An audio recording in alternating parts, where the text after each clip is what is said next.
Hi, in this tutorial I would like to explain you how to use difference in Inkscape. So the first most important thing is to ungroup elements before you will make difference between objects, because it will not work properly. Okay, so first thing to do is change position one of the objects. So I click on this object and I go to object and I select from here lower to bottom.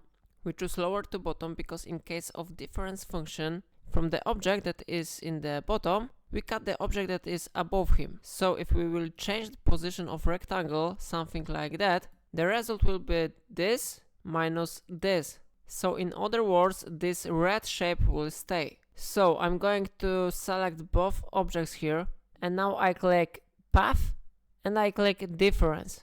And it is how it works. But let's check what will happen in another situation.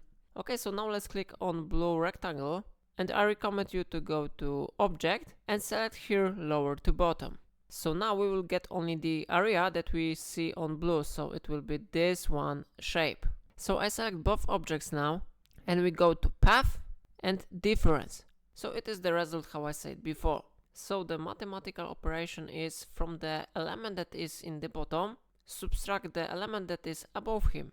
And it's how it works. So it's everything in this video. If I helped you to understand better difference in Inkscape, remember to like this tutorial and subscribe my channel because it really supports my work. And that's all. Thank you for watching.